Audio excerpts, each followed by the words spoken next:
जो एल्कली होता है वो एक ऐसा बेस होता है जो कि पानी में क्या होता है, सॉल्यूबल होता है। दोनों में ऐसी क्या चीज है जो कॉमन है, दैट इज इलेक्ट्रिसिटी कंडक्शन।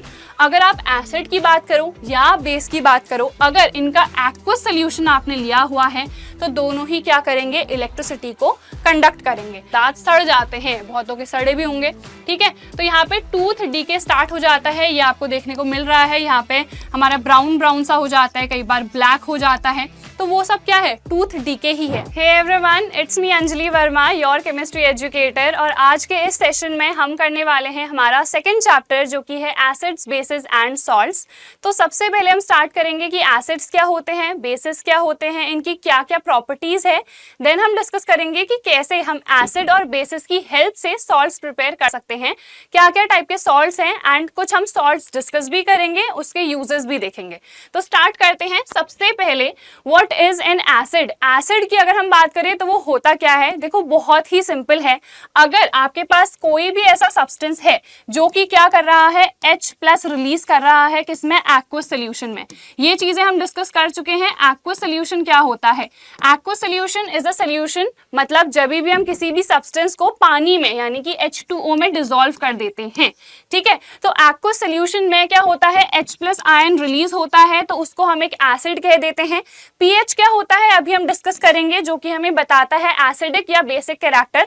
तो एसिड का जो पीएच नंबर होता है ना, हमेशा दैट इज लेस दैन 7 जिनका भी होगा वो होंगे न्यूट्रल, यानी कि वो सॉल्ट्स होंगे हमारे पास, ठीक है। एंड जिनका भी पीएच ग्रेटर देन 7 हो जाएगा वो फिर बेसिस हो जाएंगे। तो सबसे पहले क्या है, N acid is a substance that produces hydrogen ions, H+ ions, ठीक है। तो उसको हम क्या कह देंगे, हम उसको एक एसिड कह देंगे, ठीक है। उसके बाद पीएच इनका क्या होगा, that will be less than 7। These are sour in test, ठीक है। अगर कभी भी आपसे डिफरेंस भी पूछा जाता है ना, तो ये जितने भी पॉइंट्स मैं बता रही हूँ सेम इसी टाइप के पॉइंट्स डिफरेंस में हमारे बेसिस में भी आ जाएंगे, तो आप उनको भी मेंशन कर सकते हो। देन आता है these are corrosive in nature. Corrosive का क्या मतलब है, टीचर्स ने आपको कहा होगा, इवन अगर आप लोग प्रैक्टिकल्स के लिए जाते हो तो बहुत ज्यादा कोरोसिव होते हैं, यानी कि इनसे थोड़ा सा दूर रहो, क्योंकि अगर ये आपके हाथ में गिर गए या कहीं पे भी गिर गए तो क्या हो सकता है, वहां पे बर्निंग सेंसेशन हो सकता है, ठीक है। तो उसके बाद है litmus paper, blue to red ये टर्न करते हैं। अब देखो लर्न करना ना काफी सिंपल है। रेड का क्या मतलब होता है, रेड डेंजर के लिए हम जनरली यूज करते हैं ना, आपने देखा होगा जो भी डेंजर सिग्नल्स होते हैं वो कौन से कलर के होते हैं, रेड।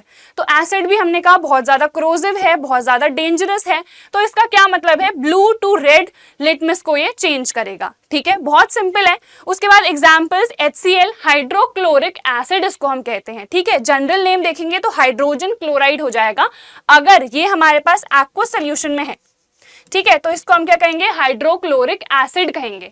देन आते हैं हम H2SO4 में, इसका नेम होता है सल्फ्यूरिक एसिड। तो ये आपको याद भी करने हैं, मैं यहीं पे लिख देती हूँ, दिस इज सल्फ्यूरिक एसिड।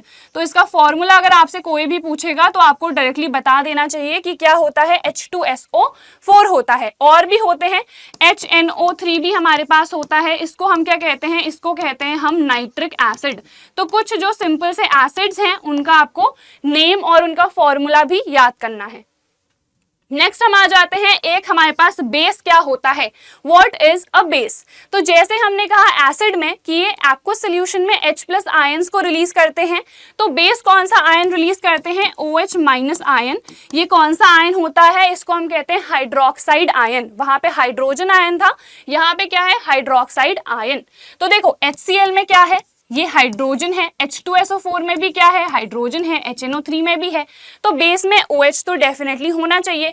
तो एग्जांपल्स क्या आ जाएंगे, NaOH हो गया हमारे पास, KOH हो गया, NH4OH, देन CaOH2, ये सब हमारे पास क्या है, बेसेस हैं जिनमें आपको क्लियरली दिख रहा है कि वहां पे OH- आयन प्रेजेंट है, ठीक है। तो ये हमारे पास क्या हो गए हैं, बहुत सारे यहाँ पे हमने एग्जाम्पल्स मेंशन कर दिए हैं। तो पहले डेफिनेशन देख लेते हैं। A base is a substance that produces hydroxide ions, यानी कि OH- आयंस। देन इनका pH ग्रेटर देन 7 होगा, अभी मैं आपको बता चुकी हूँ। These are bitter in taste. Sour in taste क्या होते हैं, एसिड्स, बट ऑब्वियसली आप टेस्ट करोगे नहीं इनको, बिकॉज ये ना बहुत ज्यादा कोरोसिव होते हैं, आपको हार्म पहुंचा सकते हैं, सो टेस्ट आपको नहीं करना है, ठीक है, बट कुछ टेस्ट हम कर सकते हैं, जैसे जो भी सिट्रस फ्रूट्स होते हैं, जो खट्टे फ्रूट्स होते हैं, लेमन हो गया आपके पास फ्रूट, एंड हमारे पास और क्या होता है, ऑरेंज होता है, इनको आप टेस्ट कर सकते हो ना, तो बहुत ही खट्टा सा लगता है ना, सार होता है, तो वो क्या है, हमारे पास एसिड्स हैं, ठीक है।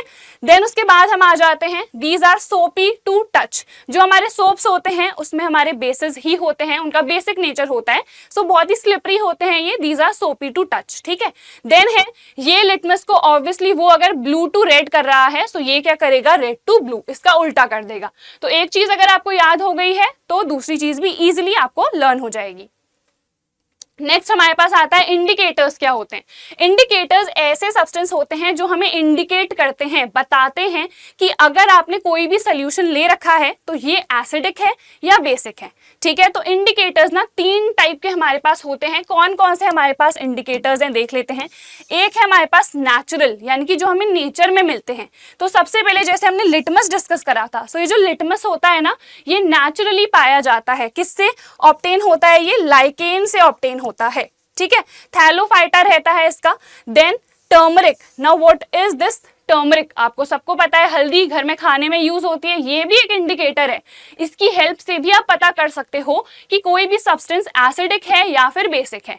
उसके बाद हम आ जाते हैं सिंथेटिक में। सिंथेटिक का मतलब होता है मैन मेड, यानी कि जो हम ह्यूमंस ने बना रखे हैं इंडिकेटर्स। तो इसमें 2 काफी इंपॉर्टेंट है, एक है मिथाइल ऑरेंज, दूसरा है फिनोफ्थिलीन, ठीक है। स्पेलिंग अच्छे से इसकी देख लेना, फिनोफ्थिलीन, ठीक है, PHENOLPHTHALEIN।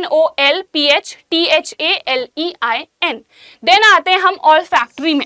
ऑल्फैक्टरी का मतलब है जिसको हम स्मेल के बेसिस पे बता सकते हैं। जैसे ये क्या करेंगे ना, ये दोनों ही ये अपना कलर चेंज करते हैं। तो अगर इन्होंने कलर चेंज करा तो हमें पता चल गया। जैसे अगर हम लिटमस की बात करें तो वो कलर चेंज कर रहा है, रेड टू ब्लू यहाँ पे कलर चेंज हो रहा है। सो रेड टू ब्लू या फिर ब्लू टू रेड, तो कलर चेंज हो रहा है, तो हमें पता चल जा रहा है कि यहाँ पे या तो वो एसिड है या फिर बेस है, कोई सा भी substance. On the other hand हमारे पास ऑल्फैक्टरी इंडिकेटर्स ऐसे इंडिकेटर्स होते हैं जो कि स्मेल को चेंज करते हैं। अगर स्मेल चेंज हो गई है तो हमें पता चल जाता है कि कोई भी जो सब्सटेंस है वो एसिड है या फिर वो बेस है, ठीक है।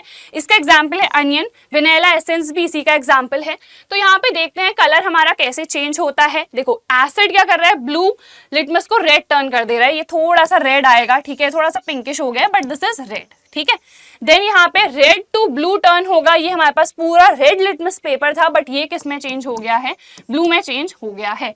Very simple to understand. Then हम आते हैं यहाँ पे किस किस तरीके से कलर हमारे पास चेंज होता है। तो सबसे पहले इंडिकेटर हमने लिखा हुआ है लिटमस पेपर, इसका जो जनरल कलर होता है, यानी कि अगर आपने कोई भी न्यूट्रल सोल्यूशन लिया है, न्यूट्रल हमारे पास क्या हो सकता है, जैसे सॉल्ट है हमारे पास, ठीक है, salt is neutral because acid और बेस को मिला के ही सॉल्ट बनता है। तो कोई भी अगर आपके पास न्यूट्रल सोल्यूशन है, यानी कि that is neither acidic nor basic, तो उसमें इसका जनरल कलर क्या रहता है, इसका कलर होता है पर्पल। देन ये रेड में चेंज हो जाता है, एसिडिक में हमने देखा, ठीक है, blue to red, and red to blue किस में चेंज होता है, ये बेसिक सोल्यूशन में चेंज हो जाता है। फिर हम देखते हैं नेक्स्ट है हमारे पास टर्मरिक। तो टर्मरिक का कलर आपको पता है, घर में हल्दी हम यूज करते हैं, इसका कलर होता है येलो, एंड ये कलर चेंज नहीं होता है, येलो एज इट इज रहता है। अगर कोई भी सोल्यूशन हमारे पास क्या है, एसिडिक है, एंड इसका कलर चेंज हो जाता है रेड में अगर हमारे पास बेसिक सोल्यूशन है। तो कोई अगर आप सोप सोल्यूशन भी लेते हो ना, तो उसमें कलर आपको क्या दिखेगा, रेड दिखेगा, क्योंकि अभी मैंने आपको बताया उसमें भी बेसिस ही यूज होते हैं।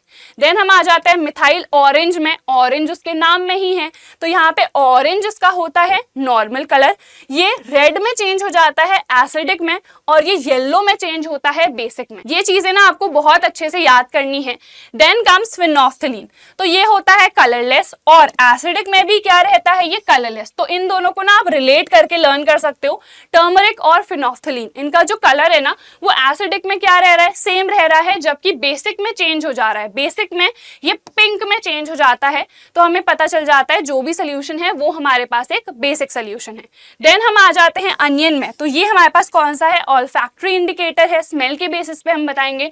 तो इसकी एक कैरेक्टरिस्टिक स्मेल होती है, ठीक है, एक पर्टिकुलर स्मेल है, आपको पता है ना कि अनियन की स्मेल कैसी होती है, तो वो स्मेल रहती है अगर एसिडिक सोल्यूशन है। जैसे यहाँ पे कलर सेम रहा है, इन द सेम वे यहाँ पे स्मेल हमारी सेम रही है, जबकि ये स्मेल चेंज हो जाएगी, यहाँ पे आपको कोई स्मेल नहीं मिलेगी, ठीक है, स्मेल गायब हो जाएगी, तो आपको पता चल जाएगा ये सोल्यूशन हमारे पास बेसिक सोल्यूशन है। आई थिंक इतना आपको समझ में आ गया होगा, बहुत ही सिंपल टू अंडरस्टैंड ये सारी चीजें हैं। अब हम आते हैं प्रॉपर्टीज में। तो हमारे पास ना केमिकल प्रॉपर्टीज हैं, एसिड्स की भी बेसिस की भी। अभी तो हमने क्या कहा, कुछ कलर चेंज हो रहा है, स्मेल चेंज हो रहा है, तो हमें पता चल जा रहा है कि ये एसिड है या बेस है। अब एसिड्स को अगर हम मेटल्स के साथ रिएक्ट कराएंगे, मेटल ऑक्साइड्स के साथ रिएक्ट कराएंगे, तो क्या रिएक्शन अकर करती है वो हमें देखना है, ठीक है। तो सबसे पहले है रिएक्शन विद मेटल्स। अगर हम मेटल्स के साथ रिएक्शन कराते हैं, सबसे पहले एसिड्स की, देन बेसिस की, तो क्या क्या हमारे पास हमें प्रोडक्ट देखने को मिलता है। तो यहाँ पे अगर हम देखें तो मेटल को एसिड के साथ अगर हम रिएक्ट कराएंगे, एक तो यहाँ पे सॉल्ट बन जाएगा। सॉल्ट मैंने आपको बताया क्या होता है, न्यूट्रल होता है, तो इससे हमें कुछ ज्यादा हेल्प मिलेगी नहीं। देन यहाँ पे हाइड्रोजन गैस रिलीज होती है, ये काफी यहाँ पे इंपॉर्टेंट है, इसी की हेल्प से हम पता कर सकते हैं कि हमारे पास क्या रिएक्शन अकर करी है। और हाइड्रोजन गैस को हम डिटेक्ट भी कर सकते हैं, कैसे, बिकॉज ये पॉप साउंड के साथ बर्न करती है। तो यहाँ पे देखो Zn+H2SO4, तो ये क्या बना देता है, ये कौन सी रिएक्शन है आपको कमेंट सेक्शन में मेंशन करना है। ZnSO4 और ये H2 गैस यहाँ पे रिलीज हो जाएगी, ठीक है। इसको हम एरो से ऐसे डिनोट कर देते हैं, बिकॉज ये गैस क्या हो रही है, इवॉल्व हो रही है, ठीक है। तो यहाँ पे हाइड्रोजन गैस के लिए हमारे पास एक डिटेक्शन टेस्ट होता है, तो इसको हम पास करते हैं, ठीक है। ये हमारे पास डायग्राम है जो आपको NCERT में भी देखने को मिल जाएगा। तो देखिए यहाँ पे होता क्या है, यहाँ पे हमारी पूरी रिएक्शन हो रही है। ये हमने जिंक ग्रैन्यूल्स लिए हैं, यहाँ पे डाइल्यूट सल्फ्यूरिक एसिड यानी कि क्या लिया है हमने, H2SO4। तो ये यहाँ पे पूरी रिएक्शन हुई, तो हाइड्रोजन गैस यहाँ पे इवॉल्व हो गई। हाइड्रोजन गैस यहाँ पे इवॉल्व हुई, सो डिलीवरी ट्यूब से हम इसको क्या करते हैं, पास करते हैं एक सोप सोल्यूशन में। सोप सोल्यूशन क्या करता है, बबल्स बनाता है, किसके, हाइड्रोजन गैस के। सो ये जो बबल्स बने हुए हैं ना, इसके अंदर कौन सी गैस है, हाइड्रोजन गैस है। एक कैंडल हम इसके पास लाएंगे, सो ये पॉप साउंड के साथ बर्न करेगा, तो हमें पता चल जाएगा कि ये जो भी हमारे पास गैस रिलीज हुई थी, ये कौन सी गैस है, this is the hydrogen gas, ठीक है। तो ये हमारे पास टेस्ट है, जो कि डायग्राम भी कई बार आ जाता है और आपसे एज इट इज पूछा भी जा सकता है। सो इसको बहुत अच्छे से देख लेना, काफी सिंपल है ये, ठीक है। बस डायग्राम में थोड़ी सी दिक्कत आपको आ सकती है। उसके बाद बेसिस के साथ अगर हम रिएक्ट कराएंगे तभी भी यही चीज होगी। मेटल को हमने बेस के साथ रिएक्ट कराया, तो एक यहाँ पे बनेगा सॉल्ट और यहाँ पे भी हाइड्रोजन गैस क्या होगी, रिलीज होगी। तो यहाँ पे भी आप इस तरीके से एक एरो ऊपर को बना सकते हो। तो ये काफी इंपॉर्टेंट है। जिंक की रिएक्शन अगर NaOH के साथ हो रही है, जो कि एक बेस है, तो यहाँ पे Na2ZnO2 बनता है। तो यहाँ पे जो सिंपल से सॉल्ट्स थे ना, यहाँ पे ऐसा नहीं बन रहा है, यहाँ पे थोड़ा सा क्या बन रहा है, डिफिकल्ट सा सॉल्ट बन रहा है। तो इसको हम क्या कहते हैं, इसका नेम है सोडियम जिंकेट।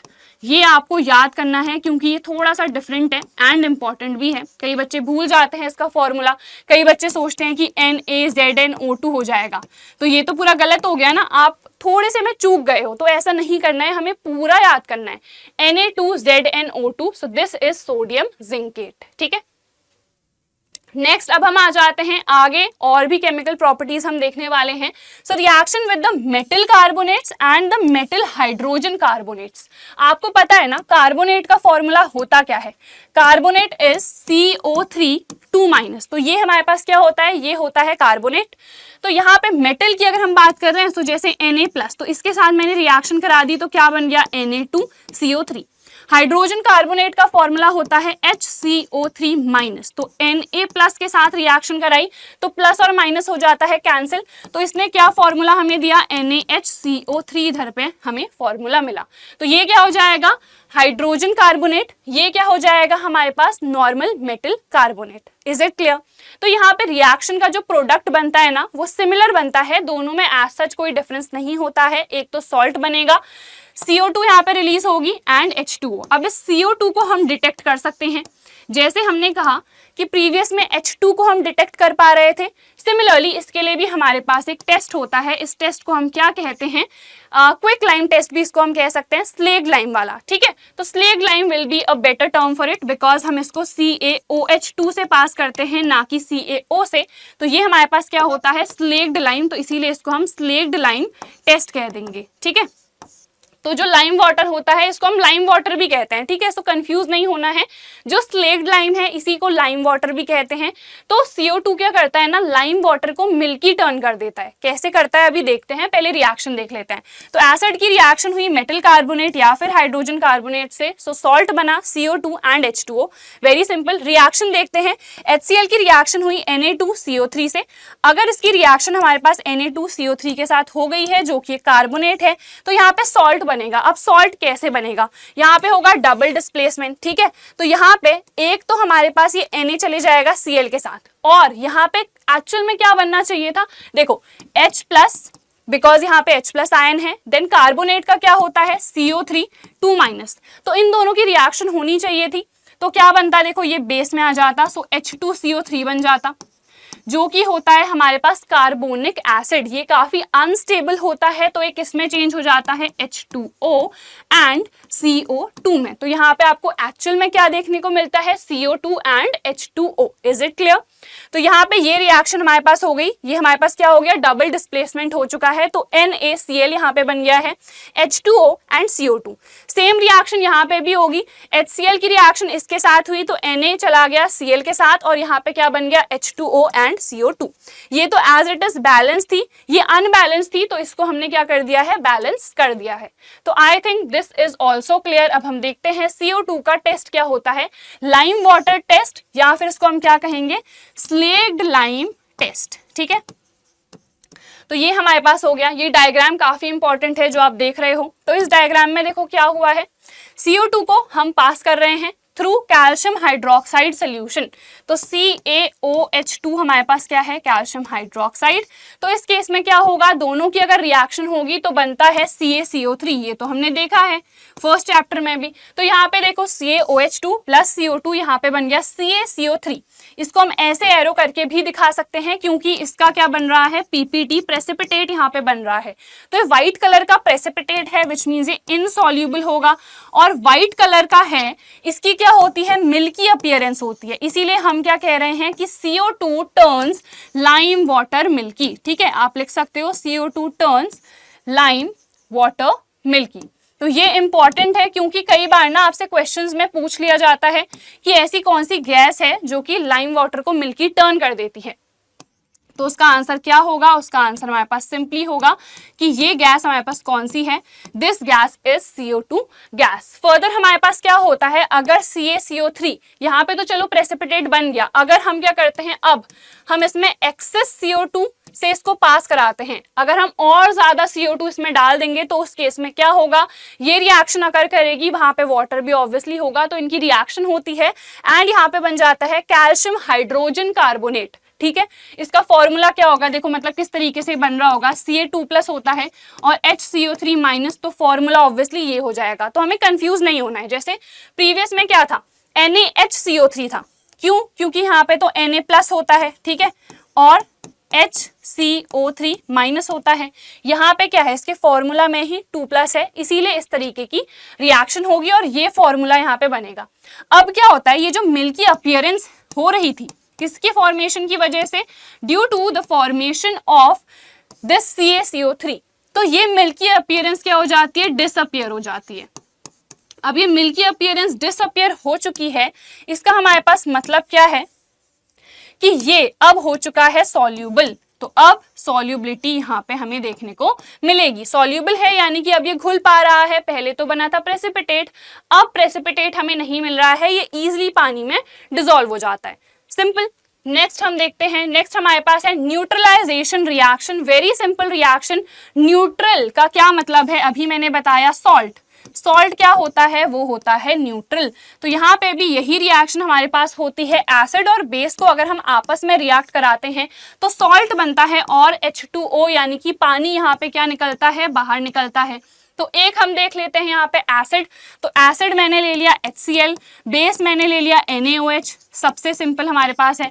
तो अगेन यहाँ पे डबल डिस्प्लेसमेंट हो जाएगा, Na चले जाएगा Cl के साथ तो NaCl बन गया, और यहाँ पे H प्लस चला गया OH माइनस के साथ तो क्या बन जाएगा, H2O, पानी बन गया।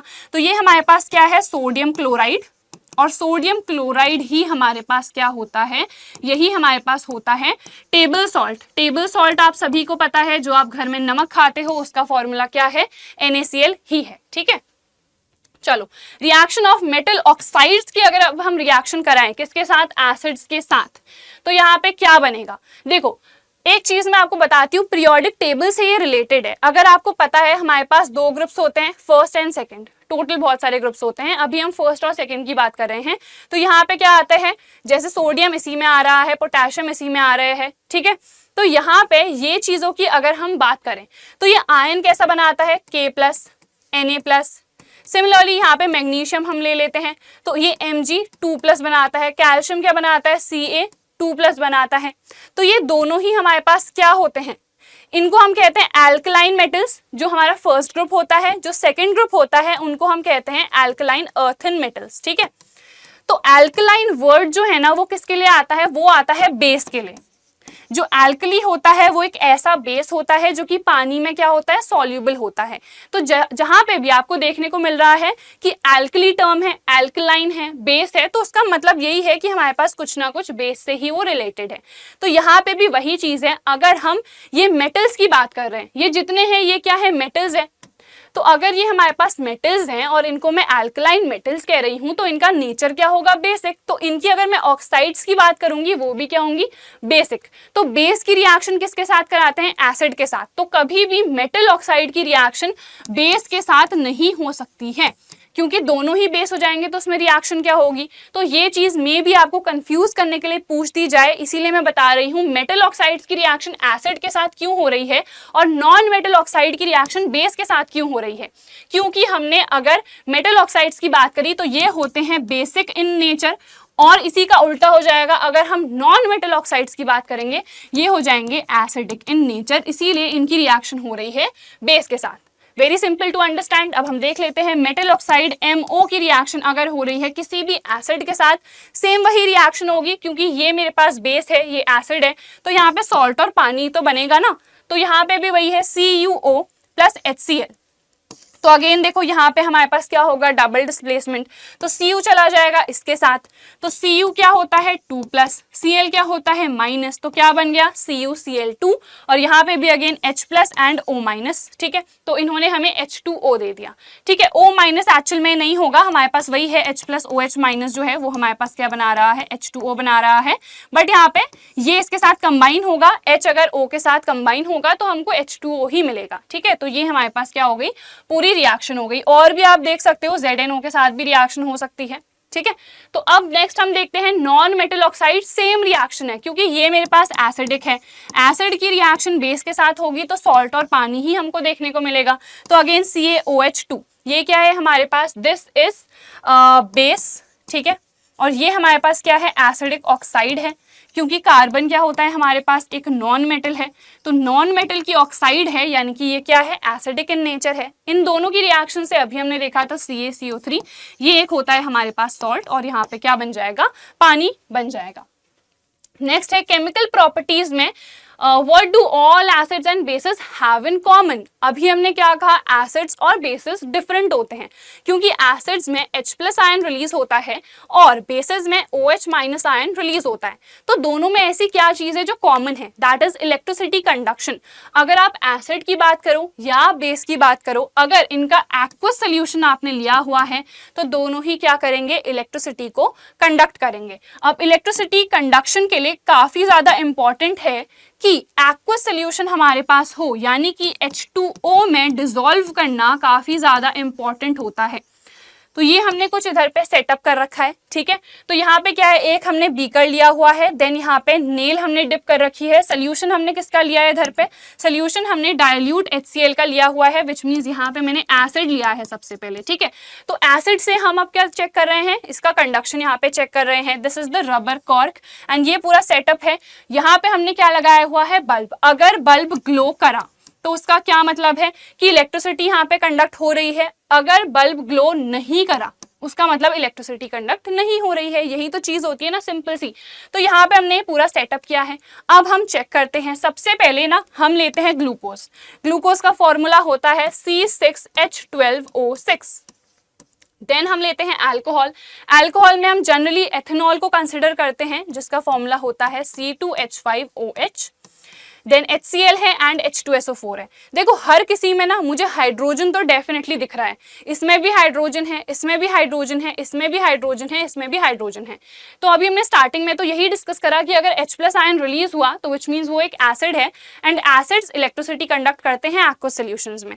तो हम क्या करते हैं ना, इन सबके एक्वस सॉल्यूशंस लेते हैं एंड यहाँ पे एक एक करके हम फिल करते जाते हैं। तो सबसे पहले जैसे हमने HCl लिया है, तो इस केस में तो बल्ब ग्लो करा, और H2SO4 के केस में भी ग्लो करेगा, बट ग्लूकोज और अल्कोहल के केस में ग्लो ही नहीं कर रहा है। ऐसा क्यों हो रहा है?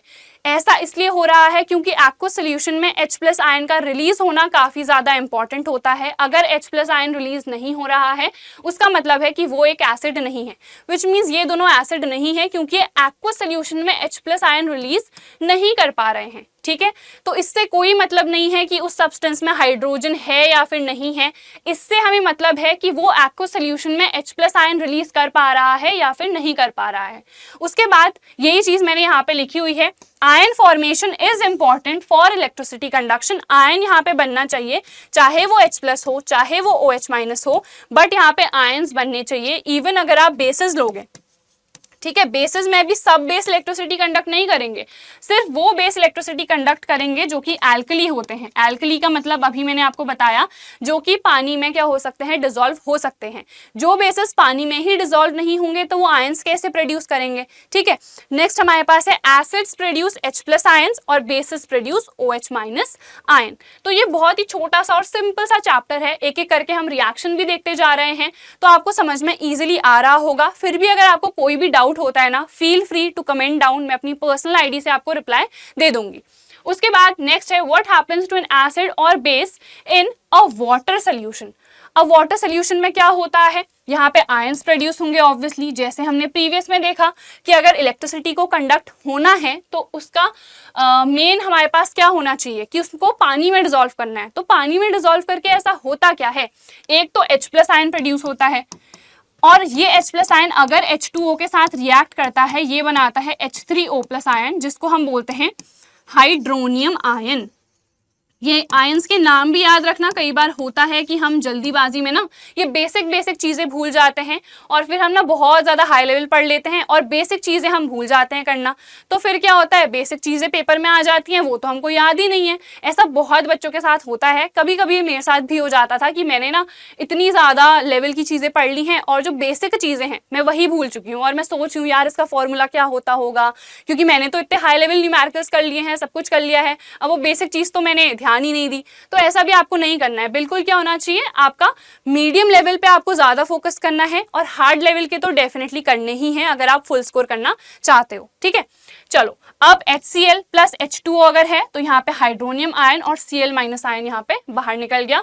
फिर ये रिएक्शन मैंने आपको बता ही दी है। अगर हम HCl इस तरीके से देखें कि ये H+ और Cl- आयन में क्या हो जा रहा है, ब्रेकआउट, तो ये H+ फिर किसके साथ रिएक्ट कर रहा है, H2O के साथ, और ये हाइड्रोनियम आयन इधर पे बना रहा है।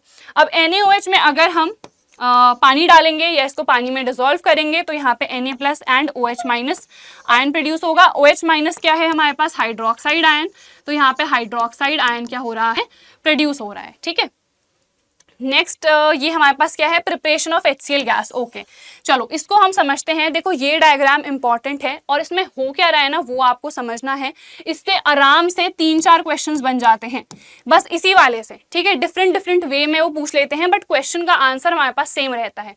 इसमें क्या हो रहा है, देखो dropper containing concentrated H2SO4 and यहाँ पे हमने क्या लिया है, NaCl। अब अगर NaCl और किसकी रिएक्शन हो रही है, H2SO4 की रिएक्शन हो रही है, तो ये क्या बनाएगा, देखो Na इसके साथ चला जाएगा, so this will be Na2SO4 plus इधर पे क्या आ जाएगा, HCl, बाकी हमारी बैलेंसिंग हो जाएगी थोड़ी। ठीक है, तो यहाँ पे ये चीजें हमारे पास बन चुकी है, तो इसको मैं बैलेंस अगर करूं तो इस तरीके से कुछ ये हो जाएगा। ठीक है, तो यहाँ पे क्या प्रोड्यूस हो रहा है, HCl प्रोड्यूस हो रहा है, तो HCl गैस यहाँ पे प्रोड्यूस हो गई। अब ये HCl तो मैंने कहा गैस के फॉर्म में है। ठीक है, तो गैस अगर यहाँ पे देन ऊपर को हम डिलीवरी ट्यूब से क्या कर रहे हैं, पास कर रहे हैं, तो यहाँ पे हमने क्या लिया है, लिटमस पेपर। अगर लिटमस पेपर हम ड्राई लें, मॉइस्ट ना लें, ठीक है, उस केस में क्या होगा, ये तो गैस है। ठीक है, अगर इसके आसपास मॉइस्चर नहीं है, पानी नहीं है, तो हमने कहा कि कभी भी HCl जो है वो H+ में क्या होगा, डिसोशिएट होगा ही नहीं।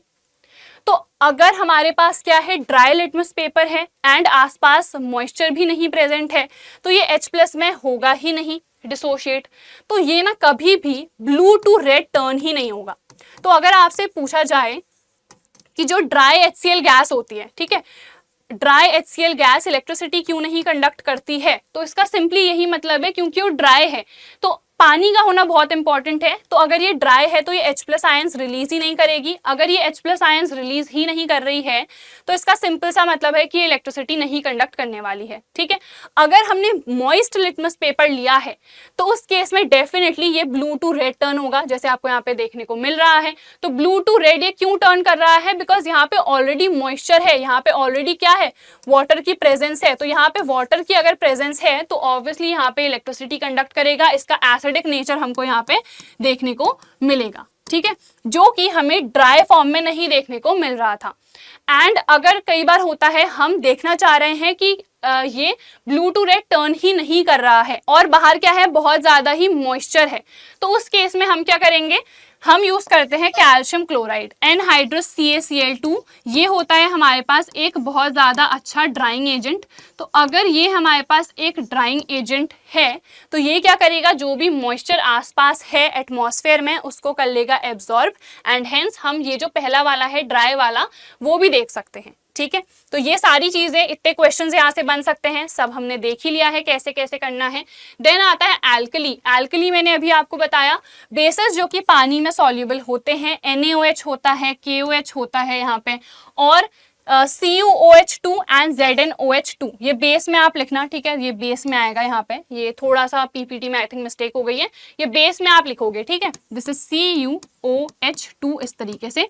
अब ये लाइन ना काफी अच्छी है, आ सकती है आपके एग्जाम में। क्या लिखा हुआ है, all alkalis are bases but not all bases are alkalis. इसका क्या मतलब है कि जो भी एल्कलीज हैं वो बेसिस तो है ही ना, because alkalis are those bases which are soluble in water, जबकि सारे बेसिस एल्कली नहीं होंगे, क्योंकि हमारे पास कुछ ऐसे एक्सेप्शंस हैं, जैसे हमने ZnOH ट्वाइस देखा, ये हमारे पास ऐसे बेसिस हैं जो पानी में सॉल्युबल नहीं होते हैं, एंड हेंस सारे बेसिस जरूरी नहीं है कि वो पानी में सॉल्युबल हो, जिसकी वजह से सारे बेसिस एल्कलीज नहीं हो सकते हैं, ठीक है। Dilution of acids and basis. Dilution का क्या मतलब है, अगर हमारे पास कोई भी एसिड है, ठीक है, उसमें क्या है, पानी का कंटेंट ज्यादा हो गया है, पानी ज्यादा डालेंगे तो एसिड ऑब्वियसली कम होगा, तो उसको हम क्या कह देंगे, डाइल्यूट कह देंगे। अब कॉन्सेंट्रेटेड एक टर्म आता है, कॉन्सेंट्रेटेड का क्या मतलब है कि एसिड ज्यादा है और पानी हमारे पास कम है, ठीक है। तो डाइल्यूशन का मतलब आप समझ रहे हो कि हम उसमें पानी ऐड कर रहे हैं, पानी ऐड कर रहे हैं तो जो एसिड का कंटेंट है वो रिड्यूस हो रहा है, हेंस उसको हम डाइल्यूशन कहते हैं। मिक्सिंग ऑफ एन एसिड और base with water that results in the decrease in concentration of the ions that are present, ठीक है, जिसकी वजह से उसका एसिडिक या बेसिक कैरेक्टर है वो आयंस का ही कॉन्सेंट्रेशन क्या हो जा रहा है, डिक्रीज हो जा रहा है पर यूनिट वॉल्यूम। इसी को हम डाइल्यूशन कहते हैं। जब भी आपसे डाइल्यूशन की डेफिनेशन पूछी जाए तो ये मेंशन करना काफी इंपॉर्टेंट है, इसीलिए इसको अलग से हाईलाइट किया हुआ है। तो यहाँ पे ये हमें क्लियरली दिख रहा है कि ऑब्वियसली डायरेक्टली हम टेस्ट ट्यूब से कभी भी अपने हाथ में नहीं डालेंगे, क्योंकि दिस इज हाईली डेंजरस, हमारे हाथ में चोट लग सकती है, बर्निंग सेंसेशन हो सकता है। एक बार I remember I was in my class 12th I think, तो वहाँ पे हमारी बहुत सारी रिएक्शंस वगैरह होती रहती हैं, तो हम लोग प्रॉपर्ली कर रहे थे, और जो भी बेसिस होते हैं ना या इवन एसिड्स वो डाइल्यूट हम लेते हैं लेबोरेटरीज में। तो केमिस्ट्री का हम एक्सपेरिमेंट कर रहे थे, तो वहाँ पे डाइल्यूट ही था, बट थोड़ी सी ड्रॉप ना मेरे पैर में चले गई, एंड वो मैंने ना सॉक्स भी इवन पहने हुए थे। स्टिल क्या हुआ, बहुत ज़्यादा मुझे ना बर्निंग सेंसेशन होने लग गया, इचिंग होने लग गई। सो देखा तो वो वहाँ पे बर्न हो गया था, अभी भी इवन वो मार्क है, 12th जब किया था तब की बात है। तो इसीलिए मेक श्योर कि आप ना बहुत अच्छे से अगर प्रैक्टिकल्स कर रहे हो तो करो। तो थोड़ा सा भी अगर बेस लिटरली एक ड्रॉप होगी वो, तो उससे ही इतना ज्यादा मुझे प्रॉब्लम हो गई थी, ठीक है। चलो अब आते हैं हम डाइल्यूशन ऑफ एसिड्स में। अब जो एसिड्स हैं उनको हम डाइल्यूट कैसे करते हैं, एक मेथड है सही, एक मेथड है गलत। आपसे क्वेश्चन पूछा जाता है कि what is the correct method for dilution of acids. अगर एसिड्स को डाइल्यूट करना है तो हम क्या एसिड में पानी डालें, ठीक है, या फिर हम पानी में एसिड डालें तो एसिड टू वाटर करें या वाटर टू एसिड करें, ठीक है। देखो यहाँ पे क्या है, वाटर टू एसिड। अब यहाँ पे एसिड रखा हुआ है already, this is the acid, ठीक है। इसको मैं लाल से बता देती हूँ आपको। तो यहाँ पे एसिड रखा हुआ है, इसमें मैंने सीधे पानी डाल दिया, तो ये रिएक्शन जो होती है ना हाईली एक्सोथर्मिक होती है। अब आपको कमेंट सेक्शन में लिखना है एक्सोथर्मिक रिएक्शन क्या होती है, क्योंकि मैंने तो आपको सब पढ़ाया हुआ है प्रीवियस चैप्टर में कि एक्सोथर्मिक एंडोथर्मिक क्या होती है। तो कमेंट सेक्शन में मेंशन करो कि एक्सोथर्मिक रिएक्शंस क्या होती है। इससे ना क्या होगा, आपका रिवीजन भी होता जाएगा। और जल्दी मैं सोच रही हूँ कि लास्ट में ना हम कुछ क्विज वाले क्वेश्चंस ले लेंगे सो दैट आपका रिवीजन होता जाए। तो एसिड टू वाटर हम क्या करते हैं, ऐड करते हैं। हम पानी यहाँ पे लेते हैं और एसिड ना हम डालते हैं इसमें बहुत ही हल्का हल्का करके, ठीक है। तो आई थिंक ये दिख नहीं रहा है, तो मैं इसको रेड से ही लिख देती हूँ यहाँ पे, दिस इज एसिड, ठीक है। तो हम एसिड टू वाटर पुट कर रहे हैं, पानी हमने रखा हुआ है यहाँ पे। तो एसिड हम ना धीरे धीरे करके डालते हैं विद कांस्टेंट स्टिरिंग। आपको ना बार बार ऐसे स्टिर करना पड़ता है, जैसे हम चीनी डालते हैं तो मिक्स करते हैं ना, स्टिर करते हैं उसको, सेम यहाँ पे भी हमने करना पड़ता है। तो हम कांस्टेंट स्टिरिंग के साथ ही एसिड को पानी में डालते हैं। कभी भी हम वाटर टू एसिड नहीं करेंगे। एसिड लिया हुआ है, पानी डाले जा रहे हैं, वहाँ पे ना बिल्कुल एक्सप्लोजन हो जाएगा। फिर आप सोचोगे ये न्यूक्लियर बॉम्ब कहाँ पे फट गया है, तो वहाँ पे क्या हो जाएगा, एक्सप्लोजन हो जाएगा। तो ये आपको ना बिल्कुल ट्राई नहीं करना है, ठीक है। बहुत बच्चे ऐसे खुरापाती होते हैं, हमारी क्लास में भी थे, वो सोचते थे आज तो आग लगा देते हैं, तो केमिस्ट्री लैब में ना आग लगा देते थे। तो ऐसा नहीं करना है, ठीक है, क्योंकि दिस इज हाईली डेंजरस।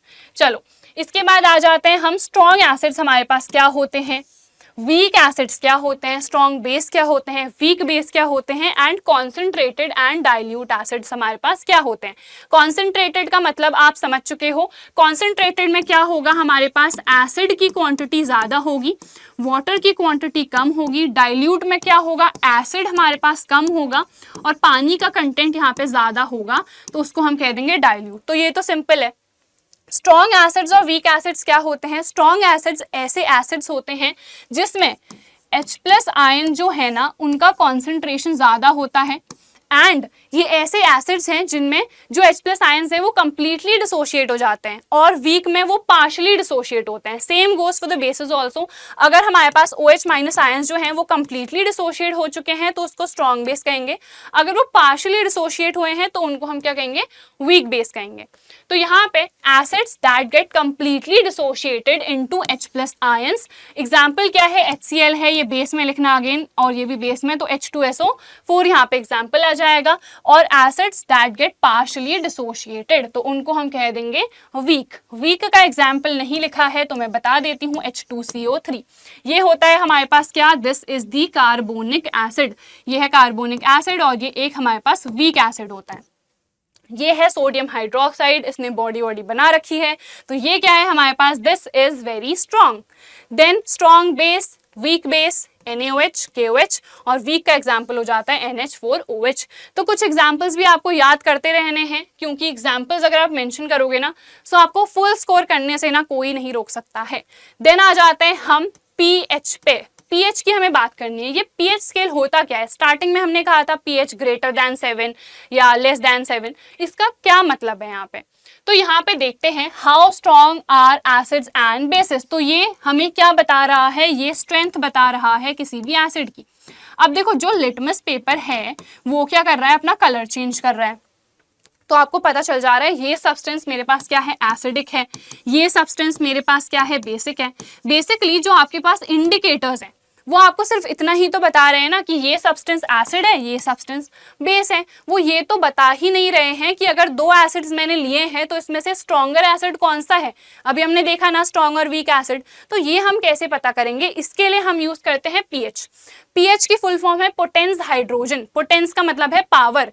तो pH क्या है, जो कि हमको पावर बता रहा है हाइड्रोजन आयन की। अगर हाइड्रोजन आयन ज्यादा है तो क्या होगा, हाईली कॉन्सेंट्रेटेड। हाइड्रोजन आयन का कॉन्सेंट्रेशन थोड़ा सा कम हो चुका है, बट हाइड्रोजन आयन का कॉन्सेंट्रेशन है, तो उसका हमारे पास क्या मतलब है कि वो वीक एसिड है हमारे पास। अगर यहाँ पे न्यूट्रल है तो वो 7 हमें देगा, ठीक है, और इसका एक कैरेक्टरिस्टिक कलर होता है, 7 नंबर आएगा और इसका ग्रीन कलर होता है। फिर अगर हाइड्रोजन आयन का कॉन्सेंट्रेशन घटता जा रहा है, अल्टीमेटली क्या हो जा रहा है, वो नेग्लिजिबल हो जा रहा है, बिल्कुल लीस्ट हो जा रहा है, तो वो हमारे पास क्या होगा, बेस। तो यहाँ पे देखो ये आपको दिख रहा है, तो यहाँ पे अगर 0 पे नंबर है तो H प्लस आयन का कॉन्सेंट्रेशन मैक्सिमम है, अगर 14 पे नंबर है तो OH माइनस का कॉन्सेंट्रेशन सबसे ज्यादा है और H प्लस का कॉन्सेंट्रेशन क्या होगा, लीस्ट होगा ऑब्वियसली, और इधर पे क्या हो जाएगा, OH माइनस का कॉन्सेंट्रेशन लीस्ट हो जाएगा। ठीक है, तो यहाँ पे देखते हैं pH scale is used for measuring hydrogen ion concentration in any solution, कि कोई भी सोल्यूशन में कितना H प्लस का कॉन्सेंट्रेशन है। देन P जो है वो पोटेंस के लिए स्टैंड करता है, जैसे मैंने आपको बताया, इसका मतलब होता है पावर, कि इसमें कितनी क्षमता है, कितनी इसमें स्ट्रेंथ है। pH is a number which indicates the acidic और basic nature of the solution and also it is telling us about the strength of any acidic और बेसिक सोल्यूशन। देन आता है यूनिवर्सल इंडिकेटर। pH मेजर करने के लिए हम use करते हैं यूनिवर्सल इंडिकेटर। यूनिवर्सल इंडिकेटर एक ऐसा इंडिकेटर है जो कि काफी सारे इंडिकेटर्स का मिक्सचर होता है, एंड बिकॉज ये काफी सारे इंडिकेटर्स का मिक्सचर है तो ये हमें ना हर एक स्ट्रेंथ पे एक कैरेक्टरिस्टिक कलर देता है। तो अगर ये बिल्कुल रेड दे रहा है हमें, तो हमें पता चल जाएगा कि ये हमारे पास एसिडिक है। ग्रीन दे रहा है तो मुझे पता चल गया कि ये हमारे पास न्यूट्रल आ रहा है। इस तरीके से ये कलर के बेसिस पे हम देख सकते हैं। Then it is a mixture of several indicators which shows different colors at different concentrations of hydrogen ions। तो हाइड्रोजन आयन का अगर सबसे ज्यादा है तो रेड देखने को मिलेगा, फिर हमारे पास लीस्ट हो जाएगा। ठीक है, in a solution which is used to measure the pH। I think this is clear। तो pH हमारे पास है क्या, pH हमारे पास एक ऐसा नंबर है जो हमें बता रहा है स्ट्रेंथ ऑफ एनी एसिड और बेस। ठीक है, pH स्केल क्या है, हमारे पास एक ऐसा स्केल है जो कि हमें स्ट्रेंथ बता रहा है। It gives us a band of colours जिसके बेसिस पे हम इजीली चेक कर सकते हैं कि हमारे पास कितना स्ट्रॉन्ग है कोई भी एसिड या फिर बेस। और यूनिवर्सल इंडिकेटर क्या है, एक ऐसा इंडिकेटर जो काफी सारे इंडिकेटर्स का क्या है, मिक्सचर है, एंड वो हमें अलग अलग कलर दे रहा है at different concentrations of H plus ions. Then हम आ जाते हैं, ये है हमारे पास pH, आपको क्लियरली देखने को मिल रहा है 0 से स्टार्ट होता है 14 तक जाता है। MCQs में छोटे छोटे क्वेश्चंस आ जाते हैं। 7 अगर है तो इसका मतलब होता है ये है हमारे पास न्यूट्रल। जो हमारा प्योर वाटर हो गया, ब्लड, इनका अप्रोक्सीमेटली 7.4 रहता है। ठीक है, तो 7 अगर है तो न्यूट्रल है, आपको मैंने बताया 0 to 7। तो यहाँ पे तक क्या होता है ना, हमारे पास मैक्सिमम H प्लस कॉन्सेंट्रेशन होता है, और यहाँ पे से क्या हो जाएगा, मैक्सिमम OH माइनस कॉन्सेंट्रेशन होगा। तो ये हमारे पास क्या हो जाएगा, बेसिक। तो 7 to 14 होता है एल्कलाइन। एल्कलाइन का मतलब क्या है, बेसिक है। देन 0 to 7 की अगर हम बात करें तो ये हमारे पास ऑब्वियसली एसिडिक होगा।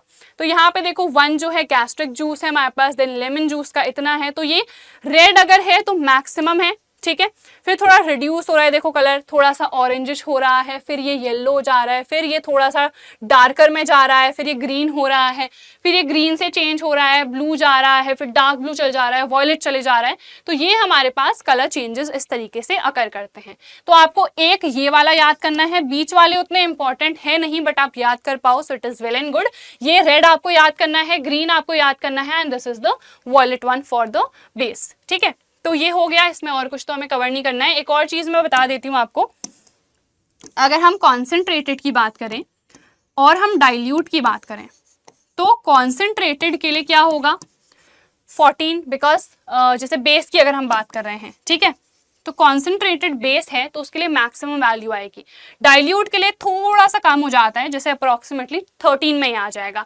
Same goes for acid. तो अगर हम एसिड की बात कर रहे हैं तो अगर वो कॉन्सेंट्रेटेड है तो 0 आ जाएगा। ठीक है, और अगर ये कॉन्सेंट्रेटेड नहीं है, अगर ये हमारे पास डाइल्यूट है तो उस केस में थोड़ा सा बढ़ जाएगा। ठीक है, तो अगर हम डाइल्यूट की बात करेंगे तो 1 हो जाएगा। तो अगर मैं आपसे क्वेश्चन पूछती हूँ 1 और 5, इन दोनों में से ज्यादा एसिडिक कौन है, जिसका कम pH होगा वो ज्यादा एसिडिक होगा। Lower the pH acidic is the solution. तो कम pH वाला क्या होगा, ज्यादा एसिडिक। बेसिक का अगर मैं पूछूं कि हम 9 ले लेते हैं और हम ले लेते हैं 13, ज्यादा बेसिक कौन सा है, so higher the pH basic is the solution, more basic is the solution. तो यहाँ पे 13 वाला ज्यादा बेसिक होगा। ठीक है, न्यूट्रल तो हमारा 7 पे ही है। Importance of pH in everyday life काफी इंपॉर्टेंट है। छोटे छोटे क्वेश्चन यहाँ से बनते हैं, जैसे अगर आपसे पूछ लिया जाए कि हमारी जो बॉडी है तो वो नॉर्मल किस pH पे वर्क करती है, सो वो 7 to 7.8 यानी कि न्यूट्रल रेंज पे ही ये वर्क करती है। ठीक है, न्यूट्रल रेंज पे ये वर्क कर रही है। देन अगर हम एसिड रेन की बात करें, देखो एसिड की अगर हम बात करते हैं तो आपको पता है एसिड क्या होता है, जिसमें H प्लस आयन कॉन्सेंट्रेशन ज्यादा है और ये हमारे लिए क्या है, बहुत ज्यादा कोरोसिव है, ये तो हम पढ़ चुके हैं। तो एसिड रेन इमेजिन करो कि ऊपर से एसिड की बरसात हो रही है। अभी तो हम कह रहे हैं कि भैया एसिड तो हमें अगर लैब में भी यूज कर रहे हैं तो छोटी सी ड्रॉप भी नहीं पड़नी चाहिए, फिर एसिड की बरसात हो रही है वहां पे, तो हम तो एसिड से पूरे नहा रहे हैं, ठीक है। तो उस केस में क्या होगा, हमारी बॉडी बचने वाली है, नहीं बचने वाली है। तो एसिड रेन का वही मतलब है कि अगर रेन में एसिड का कॉन्सेंट्रेशन हो जाता है, जैसे HNO3 है, H2SO4 है। अब आप अगर सोच रहे हो ये एसिड्स कैसे बनते हैं, तो बहुत सिंपल है बनना। जैसे मैंने आपको बताया था कि H2O, देखो वेपर्स जाती हैं, स्टीम जाती है ऊपर, तो H2O वही उसका फॉर्मूला होता है। कार्बन डाइऑक्साइड एटमॉस्फेयर में है, दोनों ने कर दिया रिएक्ट, H2CO3 बन गया, तो ये एक एसिड ही तो है। तो एसिड अगर ये है तो यही एसिड फिर क्या होता है, पानी के साथ साथ किधर आ जाता है, नीचे आ जाता है। इसी को हम एसिड रेन कहते हैं, विच मीन्स एसिड का कॉन्सेंट्रेशन होगा यहाँ पे। तो अगर हमारा जो pH है रेन का वो किससे कम हो जाए, 5.6 से कम हो जाए, तो उसको हम कहते हैं एसिड रेन। एसिड रेन बहुत ज्यादा हार्मफुल है अगर pH इससे बिलो चले जाता है। सो जो एक्वेटिक लाइफ है ना, उनको बहुत ज्यादा परेशानी हो जाती है, क्योंकि वहां पे इट बिकम्स रियली डिफिकल्ट कि वो सरवाइव कर सके, ठीक है। इवन हम अगर खुद की भी बात करें, अगर ये pH और रिड्यूस हो जाए, मान लो 3 पे चला गया, 2 पे चला गया, तो हमारे लिए भी तो ये डिफिकल्ट है ना। हम बारिश में बाहर कैसे जाएंगे, अगर कोई बारिश में गलती से बाहर चला गया तो पूरा एसिड क्या कर देगा, हमें बर्न कर देगा, हम तो मर जाएंगे, ठीक है। सिमिलरली मॉन्यूमेंट्स की अगर हम बात करें, मॉन्यूमेंट्स को बहुत ज्यादा एसिड रेन खराब कर रही है। इवन ताजमहल की अगर हम बात करें ना, एसिड रेन की वजह से ना बहुत ज्यादा वो खराब हो चुका है। भले ही वहां पे कंस्ट्रक्शन रेनोवेशन वगैरह होता रहता है, सो वो एज इट इज है, बट स्टिल एसिड रेन ने ना काफी गंदा इम्पैक्ट वहां पे किया हुआ है। फिर हम आ जाते हैं एटमॉस्फेयर ऑफ वीनस पे। ये छोटा सा क्वेश्चन आपका आ सकता है, डू यू नो वाले डब्बे में है ये। तो जो वीनस है ना, अगर आपसे पूछा जाए वीनस में लाइफ क्यों नहीं हो सकती है, क्योंकि वहां पे जो क्लाउड्स हैं उन्हीं में एसिड्स हैं, तो वहां पे लाइफ कैसे ही सस्टेन करेगी। सो यहाँ पे व्हाइट एंड येलोइश क्लाउड्स हैं, किसके, H2SO4 के, सल्फ्यूरिक एसिड के। तो ऑब्वियसली अगर वहां पे एसिड के क्लाउड्स बने हुए हैं तो किस तरीके से वहां पे लाइफ सस्टेन करेगी। देन हम नेक्स्ट आते हैं सॉइल पे। तो सॉइल भी ना, हमारे पास जो प्लांट्स है ना वो एक पर्टिकुलर pH पे ही ग्रो करते हैं। तो ज्यादा जो सॉइल है वो ना ही एसिडिक होना चाहिए ना ही बेसिक होना चाहिए। अगर ज्यादा एसिडिक हो चुका है सॉइल तो उसमें हम एक बेस ऐड कर देंगे, ज्यादा बेसिक हो चुका है तो एक एसिड ऐड कर देंगे, ठीक है। जैसे अगर एसिडिक है तो हम स्लेग लाइम डालते हैं। अब आप कमेंट सेक्शन में स्लेग लाइम का फॉर्मूला मुझे बताओ, क्योंकि स्लेग लाइम का हम इतने बार अब डिस्कस कर चुके हैं ना कि आपको तो ऐसे ही लर्न हो चुका होगा, ठीक है, एज इट इज लर्न हो चुका होगा। देन हम आ जाते हैं नेक्स्ट, एसिडिटी इन स्टमक। देखो हमारे पेट में एसिड तो प्रोड्यूस होता है, कौन सा है वो acid, HCl, hydrochloric acid already produce होता है, जो कि हमारे खाने के डाइजेशन में काफी ज्यादा हेल्प करता है। बट अगर ये हाइड्रोक्लोरिक एसिड एक्सेस में प्रोड्यूस हो जाए, उस केस में क्या होगा, हमारे पेट में भी तो दिक्कत होने लग जाएगी ऑब्वियसली। तो इसी को हम क्या कहते हैं, एसिडिटी कहते हैं। जब जो हाइड्रोक्लोरिक एसिड है उसका अमाउंट काफी ज्यादा बढ़ जाता है हमारे स्टमक में, तो हमें एसिडिटी होने लग जाती है। आपने सुना भी होगा अपने आसपास, पेरेंट्स कहते हैं यार मुझे ना आज एसिडिटी हो गई, गैस हो गई, ये सारी चीजें हमारे पास इसी से रिलेटेड है। तो इनो लेते हैं ना, इनो क्यों लेते हैं, उस इनो में क्या होता है, एक एंटासिड होता है। एंटासिड हमारे पास क्या होता है, एक ऐसा सब्सटेंस होता है जो कि कैसा होगा, नेचर में बेसिक होगा, सो न्यूट्रलाइज करने के लिए यूज होता है। To neutralize the excess acid that is produced in the stomach, we use substances which are basic in nature that are known as the antacids. Then milk of magnesia, इसका formula होता है MgOH2। Magnesium hydroxide को ही हम milk of magnesia कहते हैं। तो ये क्या है, ऑब्वियसली एक बेस है, तो इसका हम यूज करते हैं। इनो में भी यही चीजें यूज होती हैं। तो इनो जो घर में हम यूज करते हैं ना, उसमें भी क्या होता है, एक बेस ही होता है, मिल्क ऑफ मैग्नीशिया ही होता है, ठीक है। Then if the pH of mouth is less than 5.5, 5.6 से कम होगा, एसिड रेन हो जाएगी। अपने मुंह की अगर हम बात करें तो 5.5 से अगर pH लेस हो जाता है तो टूथ डीके स्टार्ट हो जाता है, दांत सड़ जाते हैं, बहुतों के सड़े भी होंगे, ठीक है। तो यहाँ पे टूथ डीके स्टार्ट हो जाता है, ये आपको देखने को मिल रहा है। यहाँ पे हमारा ब्राउन ब्राउन सा हो जाता है, कई बार ब्लैक हो जाता है, तो वो सब क्या है, टूथ डीके ही है। अब टूथ डीके होता क्यों है, हमारे मुंह में ना बहुत सारे बैक्टीरियाज होते हैं जो कि खाने को डिकम्पोज करते हैं। तो अगर हमने खाने के जस्ट बाद ब्रश नहीं करा है या आपने गरारा नहीं करा है, कुल्ला वगैरह नहीं करा है, तो उस केस में क्या होगा, उस केस में वो खाना एज इट इज हमारे दांत में रह जाएगा, तो जो बैक्टीरियाज हैं वो उस खाने को ब्रेक डाउन तो करेंगे, जिसकी वजह से एसिड प्रोड्यूस होता है। एसिड अगर प्रोड्यूस हुआ तो अगेन टूथ डीके स्टार्ट हो जाएगा। वही चीज हमने यहाँ पे लिखी हुई है, bacteria present in our mouth produces acids by degradation of sugar and food particles remaining in our mouth after eating. तो वो डिग्रेडेशन से क्या करते हैं, एसिड्स प्रोड्यूस करते हैं, और ये एसिड्स की वजह से ही क्या होता है, टूथ डीके होने लगता है। देन जो टूथ इनेमल है, जो हमारे दांत बने हुए हैं ना, वाइट जो सब्सटेंस है वो क्या है, उसका नेम क्या है, ये एमसीक्यूज में आता है। सो दैट इज कैल्शियम फोस्फेट, बहुत ज्यादा इंपॉर्टेंट है। फोस्फेट होता है PO4 माइनस, कैल्शियम है Ca2+, फॉर्मूला क्या हो जाएगा इसका, Ca3PO4, तो ये हमारे पास हो गया कैल्शियम फोस्फेट। ठीक है, ये हार्डेस्ट सब्सटेंस होता है बॉडी में। अगर आपसे मैं पूछूं कि हार्डेस्ट क्या होता है तो आप सोचोगे कि यार हड्डियां होती होंगी, ऑब्वियसली बोन्स होती होंगी, बट नहीं, हमारे बॉडी में जो हार्डेस्ट सब्सटेंस है ना वो हमारे पास क्या है, दैट इज कैल्शियम फोस्फेट, हमारे दांत का जो मटेरियल है। अब आप सोच रहे होगे तो टूथ डीके होता कैसे है, दांत सड़ कैसे जाता है, क्योंकि यही तो मेन बात है ना कि एसिड प्रोड्यूस हो जा रहा है, और हमने कहा acid is highly corrosive in nature. ठीक है, तो इसीलिए एसिड से बचाना है, तो हम जैसे ही खाना खाते हैं ना तो उसके बाद हमें प्रॉपरली हम अपना जो माउथ है ना उसको फ्रेशन अप करना है, साफ करना है, एंड रेगुलर ब्रशिंग होनी चाहिए। एक मॉर्निंग पे होगी और एक रात को। बहुत लोग क्या करते हैं, रात को खा लेते हैं और ब्रश नहीं करते हैं। पहले से मैं भी नहीं करती थी, honestly I am telling you, but उसके बाद मैंने स्टार्ट कर दिया। 10th के बाद जब मैंने चैप्टर पढ़ा ना, मैंने भी डिसाइड कर लिया अब तो मैं रेगुलर ब्रशिंग करूंगी। तो अब से रात को भी मैं ब्रश करती हूँ, तो खाने के बाद रात को भी आपको ब्रश करना है, इट इज वेरी इंपॉर्टेंट। ठीक है, चलो, बी स्टिंग्स, आपको मधुमक्खी काट देती होगी, एंट काट देती होगी, तो क्या होता है, दाने हो जाते हैं। ठीक है, बहुत ज्यादा हमें इचिंग होने लग जाती है, खुजली होने लग जाती है। तो ऐसा क्यों होता है, क्योंकि ये जो बीज हैं, एंट्स हैं, ये क्या करते हैं, ये एसिड रिलीज करते हैं हमारे बॉडी में, और वो कौन सा होता है, मेथनोइक एसिड होता है, जिसको हम क्या कहते हैं, फॉर्मिक एसिड भी कहते हैं, FORMIC। ऑर्गेनिक केमिस्ट्री में ये थोड़ा सा डिटेल में पढ़ेंगे, कार्बन एंड इट्स कंपाउंड्स वाले में। तो ये दोनों मेथनोइक एसिड, ठीक है, रिलीज कर दे रहे हैं। एंड जो वास्प है ना, जब हमें वास्प काटते हैं तो ये क्या करते हैं, ये बेस सेक्रीट करते हैं, ये एसिड सेक्रीट नहीं करते हैं, ये बेस सेक्रीट करते हैं। ठीक है, उसके बाद nettle leaves, again nettle leaves भी क्या रिलीज करती हैं, फॉर्मिक एसिड। बिच्छू आपने सुना होगा, ठीक है, तो बिच्छू अगर हाथ में थोड़ा सा भी लग जाता है तो इचिंग होने लग जाती है, बहुत झंझनाहट सी होती है ना हाथ में। तो क्यों होता है, क्योंकि एसिड वो सेक्रीट करते हैं हमारी बॉडी में, जिसकी वजह से दिक्कत होती है। तो अगर हमें कभी भी बी ने काट दिया, एंट ने काट दिया, तो एसिड रिलीज कर रहे हैं, तो न्यूट्रलाइजेशन के लिए आप हमेशा क्या यूज करोगे, कोई ना कोई बेस यूज करोगे। सो आप साबुन लगा सकते हो, टूथपेस्ट वगैरह हम यूज कर सकते हैं जिनमें क्या होता है, बेस। ऑब्वियसली जो भी हम टूथपेस्ट यूज करते हैं ना, तो ब्रशिंग के लिए क्यों कर रहे हैं, क्योंकि उसमें बेस होता है। एसिड अगर मुंह में प्रोड्यूस हो गया है तो उसको न्यूट्रलाइज करने के लिए क्या चाहिए होगा, बेस। तो टूथपेस्ट में भी क्या होता है, बेस। तो कभी भी लग जाती है तो उसमें आप टूथपेस्ट भी रब कर सकते हो, तो काफी हमें रिलैक्सेशन मिलता है। ठीक है, then dock plant, nettle leaves, यानी कि जहां पे भी बिच्छू उगता है ना, उसी के आसपास ना आपको डॉग प्लांट भी देखने को मिलेगा। ये होता है बेसिक इन नेचर।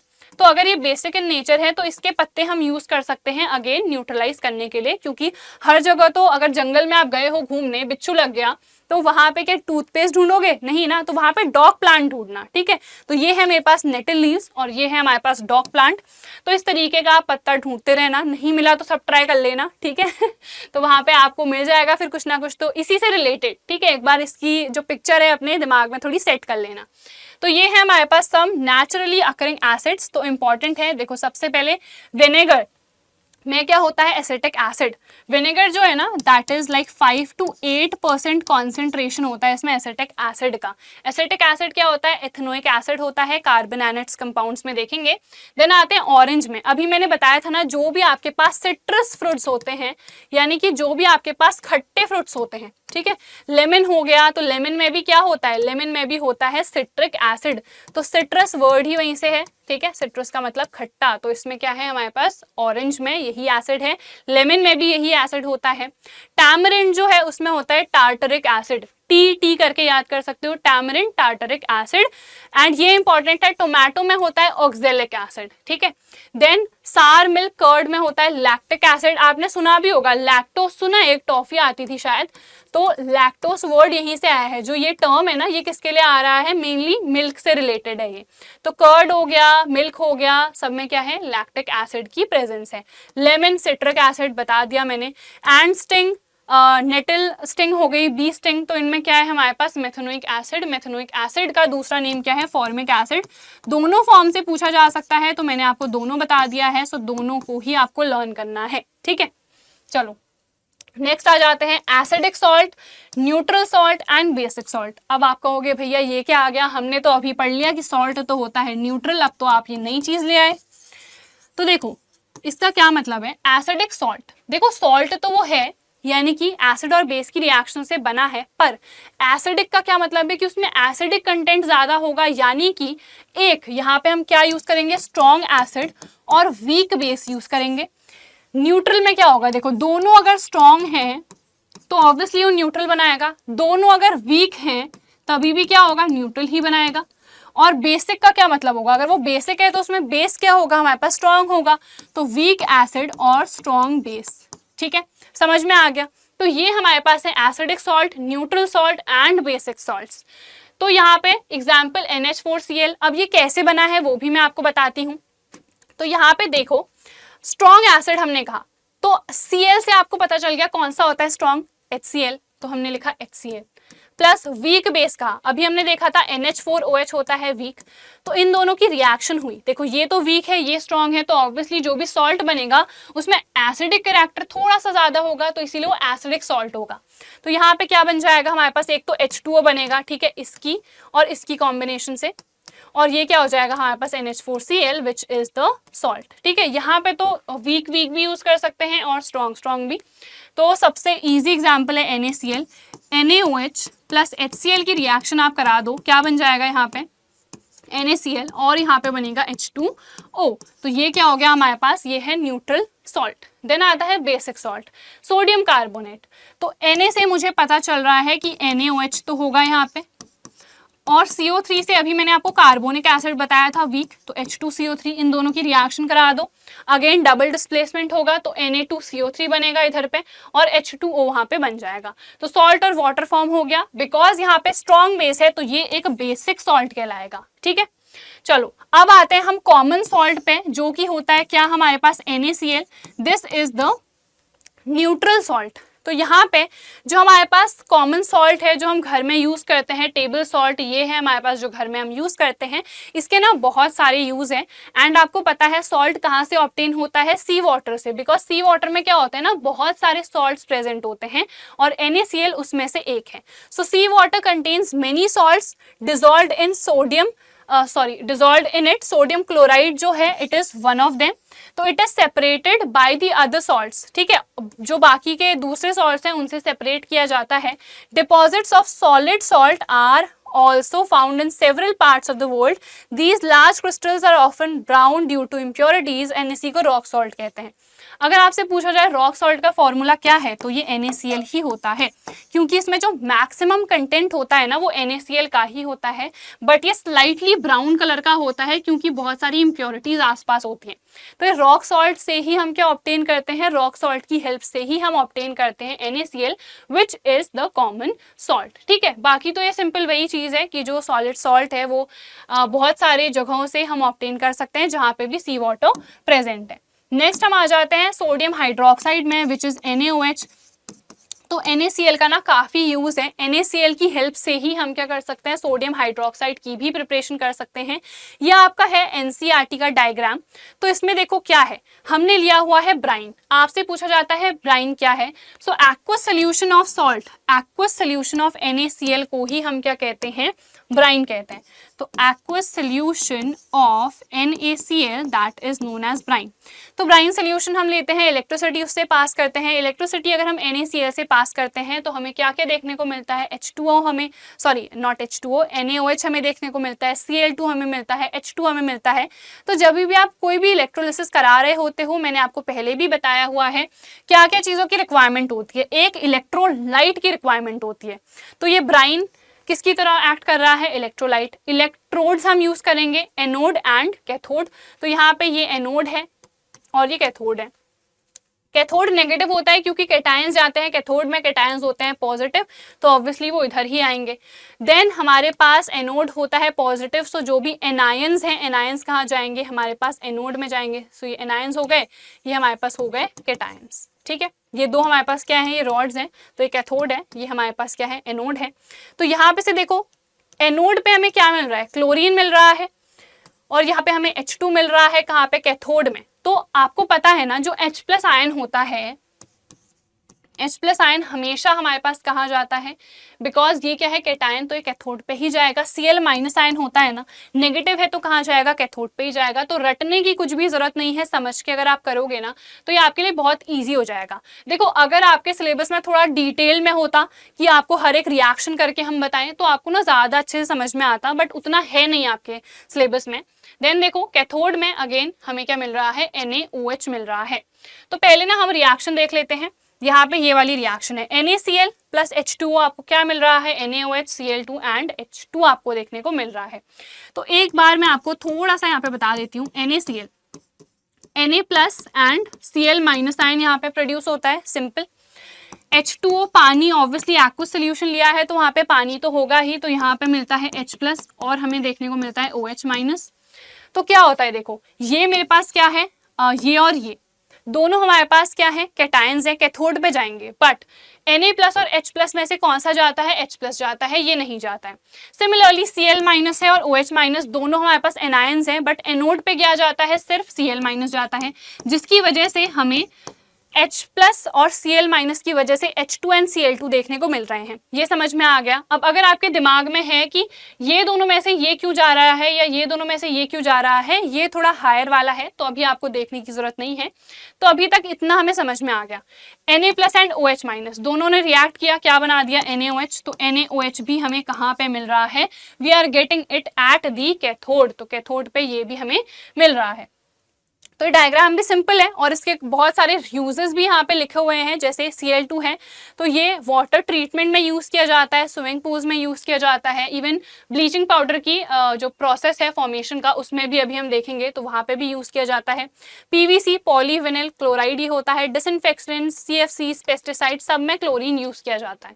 ठीक है, देन हम आ जाते हैं H2 में। तो ये तो फ्यूल्स की तरह हम यूज करते हैं, अमोनिया फॉर फर्टिलाइजर्स, ये कुछ इंपॉर्टेंट है। ठीक है, देन NaOH का यूज डीग्रीजिंग मेटल सोप्स में यूज किया जाता है, डिटर्जेंट्स में यूज किया जाता है, तो ये आप इजीली लर्न कर सकते हो। पेपर मेकिंग में, आर्टिफिशियल फाइबर्स, तो एक दो जो भी एग्जांपल्स आपको लर्न हो रहे हैं ना, वो आप लर्न इसमें कर सकते हो। ठीक है, चलो, when electricity is pass through an aqueous solution of sodium chloride, जिसको हम क्या कह रहे हैं, ब्राइन कह रहे हैं, जो इंपॉर्टेंट है मैंने हाईलाइट कर रखे हैं। ठीक है, it decomposes to form sodium hydroxide.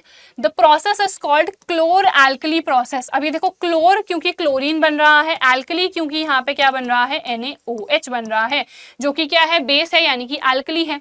वही चीज यहाँ पे मेंशन्ड है। ये रिएक्शन आपको लर्न करनी है, सिंपल है क्योंकि 3 प्रोडक्ट्स मिल रहे हैं, बाकी आपकी बैलेंसिंग हो जाएगी। Chlorine gas is given of at anode. ठीक है, हाइड्रोजन आपको मिलता है कैथोड पे, और सोडियम हाइड्रोक्साइड भी आपको कहाँ मिलता है, that is formed near the cathode. Then the 3 products formed और produced in this process are all useful. सबके यूजेस हम ऑलरेडी देख चुके हैं।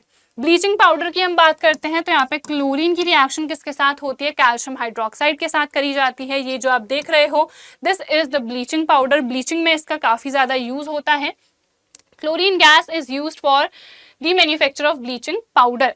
तो यहाँ पे जो हमारे पास क्लोरीन गैस हमें मिली थी ना, इसका हम यूज कर सकते हैं किसमें, यहाँ पे ब्लीचिंग पाउडर को प्रिपेयर करने के लिए। Bleaching powder is produced by the action of chlorine on CaOH2। Again ये बेस में आप लिख लेना। ठीक है, तो ड्राई स्लेट लाइम से इसको हम पास करते हैं। Then bleaching powder is represented as CaOCl2। ये हमारे पास क्या है, this is the bleaching powder. तो ये फॉर्मूला आपको याद करना है, इसको हम क्या कहते हैं, इसको कैल्शियम ऑक्सीक्लोराइड कहते हैं। So this is calcium oxychloride, या फिर इसको हम और भी क्या कह सकते हैं, दो नेम्स हैं। दूसरा है कैल्शियम हाइपोक्लोराइट, हाइपोक्लोराइट, तो यहाँ पे TE है, ठीक है, यहाँ पे D है और यहाँ पे T है। तो ये दो नेम्स इसके हैं, दोनों में से MCQs में कई बार कंफ्यूज करने के लिए पूछ लिया जाता है। सो दोनों इसके नेम्स होंगे, ठीक है। दो the actual composition is quite complex, वो थोड़ा सा कॉम्प्लेक्स होता है, बट हमें ना सिंपल वाली ही रिएक्शन देखनी है कि CaOH2 प्लस Cl2, यहाँ पे CaOCl2 बन गया और यहाँ पे H2O बन गया, ठीक है। तो कंफ्यूज नहीं होना है। एक्चुअल रिएक्शन अगर आपको कहीं दिखी, मान लो आपने नेट में देखा, तो आपको जो NCERT में लिखी है ना वही लिखनी है, कॉम्प्लेक्स वाली अभी नहीं लिखनी है, ठीक है। देन आते हैं यूजेस ऑफ ब्लीचिंग पाउडर पे। तो इसके बहुत सारे यूजेस हैं। एक तो ब्लीचिंग में ही यूज हो जाएगा, ऑब्वियसली नाम ही बता रहा है कि ब्लीचिंग में यूज हो रहा है।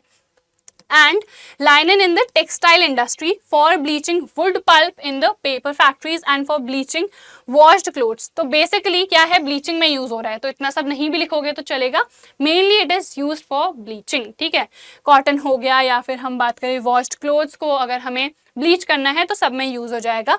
ऑक्सीडाइजिंग एजेंट के फॉर्म में यूज कर सकते हैं, क्योंकि इसमें आपको क्लियरली दिख रहा है ऑक्सीजन प्रेजेंट है, तो इसको हम एज एन ऑक्सीडाइजिंग एजेंट भी यूज कर सकते हैं बहुत सारी केमिकल इंडस्ट्रीज में। फिर ड्रिंकिंग वाटर को क्लीन करने के लिए, यानी कि फ्री फ्रॉम जर्म्स करने के लिए भी हम ब्लीचिंग पाउडर का यूज करते हैं, बट अभी ब्लीचिंग पाउडर उतना यूज नहीं किया जाता है, ठीक है। देन आ जाते हैं बेकिंग सोडा में। बेकिंग सोडा हमारे पास क्या है, दैट इज NaHCO3। इनके जनरल नेम्स पूछे जाते हैं। Sodium hydrogen carbonate chemical name है और इसका जनरल नेम क्या होगा, that will B baking soda, ठीक है। तो ये आपको काफी अच्छे से याद होने चाहिए, ये बहुत ही सिंपल चीजें हैं। एक तो ये रिएक्शन लर्न होनी चाहिए, देखो यूजेस भी उतने ज्यादा इंपॉर्टेंट नहीं है, बट रिएक्शन आपको लर्न होनी चाहिए, इनके जनरल नेम्स आपको लर्न होने चाहिए, किस मेथड से प्रिपेयर कर रहे हैं वो याद होना चाहिए, ठीक है। ये है हमारे पास baking soda. So it is commonly used in kitchen for making tasty crispy pakoras. पकौड़े में मम्मी डालती होगी डेफिनेटली, तभी वो फूल जाते हैं, ठीक है। और ये फूलते किस रिएक्शन की हेल्प से हैं, अभी हम वो भी देखते हैं। यहाँ पे क्या होता है ना, जैसे ही हम कोई सा भी एसिड यूज करते हैं, एसिड वो वाले नहीं जो खाने में यूज किए जाते हैं एसिड्स वो वाले, तो यहाँ पे CO2 प्रोड्यूस होता है। CO2 की वजह से क्या होता है ना, कोई भी चीज़ फूलती है, तो जो भी हम अगर चीज़ें हमें फुलानी हैं तो उसके लिए हम किसका यूज़ करते हैं, बेकिंग सोडा का यूज़ करते हैं, ठीक है। हम बेसिकली मेनली बेकिंग पाउडर का यूज़ करते हैं, देखो फॉर मेकिंग बेकिंग पाउडर। तो यहाँ पे which is a mixture of baking soda और एसिड। तो यहाँ पे क्या होता है, देन कोई भी चीज़ यहाँ पे फूलती है, जैसे यहाँ पे ये है, एसिड के साथ रिएक्शन हुई तो यहाँ पे क्या रिलीज हुई, CO2, ठीक है। तो ये आई थिंक समझ में आ गया होगा। Sometimes it is added for faster cooking. The chemical name of compound is sodium hydrogen carbonate NaHCO3। Na2CO3 में कंफ्यूज नहीं होना है, वो वॉशिंग सोडा है। .10H2O वो हमारे पास क्या है, वॉशिंग सोडा। हम यहाँ पे NaHCO3 पढ़ रहे हैं, ठीक है। फिर क्या आ गया, it is produced using sodium chloride as one of the raw materials. तो NaCl का यूज करा हमने, पानी डाल दिया उसमें, CO2 इसमें डाल दिया, और यहाँ पे अमोनिया का भी यूज किया जाता है। तो यहाँ पे अमोनियम क्लोराइड भी बनता है और यहाँ पे सोडियम हाइड्रोजन कार्बोनेट भी बनता है। तो ये दोनों चीजें यहाँ पे प्रिपेयर हो चुकी हैं। देन इसको अगर आप हीट करोगे तो क्या होगा, देखो एक तो Na2CO3 बनेगा, देन यहाँ पे H2O एंड CO2 प्रोड्यूस होगा। देन इसके यूजेस देख लेते हैं। For making baking powder which is a mixture of this baking soda. Important है कि बेकिंग सोडा अलग है, बेकिंग पाउडर अलग है। तो बेकिंग पाउडर कैसे बन रहा है वो देखते हैं। Baking soda and a mild edible acid, जैसे टार्टरिक एसिड। अब कमेंट सेक्शन में लिखो टार्टरिक एसिड किस में होता है, अभी बताया था आपको मैंने। When baking powder is heated और mixed in water the following reaction takes place, ठीक है। जब भी हम बेकिंग पाउडर को हीट करते हैं और मिक्सड इन वाटर, तो बेसिकली ये वाली रिएक्शन यहाँ पे आएगी, ठीक है। और ये वाली हमारी एसिड के लिए रिएक्शन थी, ठीक है। हीटिंग वाले के लिए ये वाली रिएक्शन है, एसिड में ऐड कर रहे हैं तो ये वाली रिएक्शन है। देन कार्बन डाइऑक्साइड जो प्रोड्यूस हो रहा है, चाहे यहाँ हम देखें चाहे हम यहाँ देखें, तो दोनों ही केस में क्या हो रहा है, दिस इज यूज मेनली जो भी हमारी चीजें फूलती हैं, ब्रेड फूलता है या केक्स फूलते हैं, तो वो किसकी वजह से है, CO2 की वजह से ही है। To rise making them soft and spongy हो जाते हैं ना, जैसे आपने स्पॉन्ज देखा होगा जिससे हम बर्तन धोते हैं, ठीक है। तो उसमें भी क्या होता है, हैं, बीच में छोटे छोटे होल्स होते हैं, फूला हुआ होता है वो ज़्यादा, आप ऐसे स्क्वीज करोगे तो इजीली स्क्वीज हो जाता है ना, तो वो किसकी वजह से है, CO2 की वजह से ही होता है। As an ingredient in antacids हम इसे यूज कर सकते हैं और फायर एक्सटिंग्विशर्स में भी यूज किया जाता है। ये कई बार आता भी है कि किसको हम यूज कर सकते हैं एंटासिड्स में, तो एक तो मिल्क ऑफ मैग्नीशिया देखा था और एक ये सोडियम हाइड्रोजन कार्बोनेट हो चुका है। एंड ये भी पूछा जाता है कि फायर एक्सटिंग्विशर्स में हम किसका यूज करते हैं, तो आपको बताना है सोडियम हाइड्रोजन कार्बोनेट का हम यूज करते हैं। ठीक है, नेक्स्ट हमारे पास आ गया है, this is washing soda. Washing soda अभी मैंने बताया ये आपके पास फॉर्मूला है। सो जो प्रीवियस रिएक्शन में Na2CO3 बना था, इसमें अगर हम वाटर की रिएक्शन करा देंगे सो ये हमारे पास फॉर्म हो जाता है। ये जो 10H2O है इनको हम क्या कहते हैं, इनको हम कहते हैं water of crystallisation. Water of crystallisation क्या होते हैं, these are the fixed molecules of water, fixed moles of water, जो कि किसी भी कंपाउंड के साथ एडेड होते हैं। तो ये हमारे पास सिंपल रिएक्शन है, इसमें और कुछ भी मेंशन एज सच नहीं करना है। यूजेस देख लेते हैं। एक तो अगर वॉशिंग सोडा इसका नाम है तो सोप्स और डिटर्जेंट्स में ये यूज होते हैं, सोप एंड पेपर इंडस्ट्री यहाँ पे जैसे लिखा हुआ है। देन उसके बाद it is use in the manufacture of sodium compound, जैसे कि हमारे पास बोरैक्स है क्योंकि इसमें सोडियम है। ठीक है, तो बोरैक्स के प्रिपरेशन में यूज किया जाता है। बोरैक्स भी हमारे पास सोडियम का ही कंपाउंड होता है। Then sodium carbonate can be use as a cleansing agent, जैसे कि मैंने बताया सोप्स डिटर्जेंट्स में यूज हो रहा है, सो ऑब्वियसली क्लिनजिंग पर्पसेस के लिए ये यूज होता है। Then for removing permanent hardness of water. अब हार्ड वाटर होता है, सॉफ्ट वाटर होता है, दो तरीके से होते हैं, एक होता है हार्ड, एक होता है सॉफ्ट। तो आयंस का थोड़ा यहाँ पे डिफरेंस आता है जो कि हम कार्बन एनेट्स कंपाउंड्स में देखेंगे जब हम क्लेंजिंग एक्शन पढ़ेंगे। ठीक है, water of crystallisation, so it is the fixed number of water molecules, जैसे कि अभी मैंने आपको बताया फिक्स्ड मोल्स होते हैं ये किसके साथ, कोई भी अगर हमारे पास कंपाउंड है जैसे Na2CO3 था तो उसके साथ क्या थे 10 H2O अटैच थे, तो ये फिक्स नंबर ऑफ मॉलिक्यूल्स हैं जो किसी भी कंपाउंड के साथ अटैच्ड होते हैं उसके एक फॉर्मूला यूनिट में। ठीक है, एक फॉर्मूला एज इन एक अगर Na2CO3 है तो उसके साथ कितने वाटर ऑफ क्रिस्टलाइजेशन अटैच्ड है, 10 अटैच्ड है वहां पे। ठीक है, तो देखो यहाँ पे ये है हमारे पास CuSO4.5H2O, इसको क्या कहेंगे हम, 5 के लिए पेंटा आता है, सो कॉपर सल्फेट पेंटाहाइड्रेटेड। देखो यहाँ पे लिखा हुआ है कॉपर 2 सल्फेट, जनरली हम PH ही लिखते हैं सल्फेट के लिए, कई बुक्स में आपको F भी देखने को मिलेगा। तो ये हमारे पास है पेंटाहाइड्रेट। ठीक है, ये इसका फॉर्मूला है। अब हम क्या करेंगे ना, इसको अगर हम हीट कर देंगे, इसमें क्या करो आप हीट प्रोवाइड करो, तो यहाँ पे से जो वाटर ऑफ क्रिस्टलाइजेशन है वो तो बाहर निकल जाएंगे 5H2O, तो यहाँ पे क्या बचा CuSO4 यहाँ पे बचा।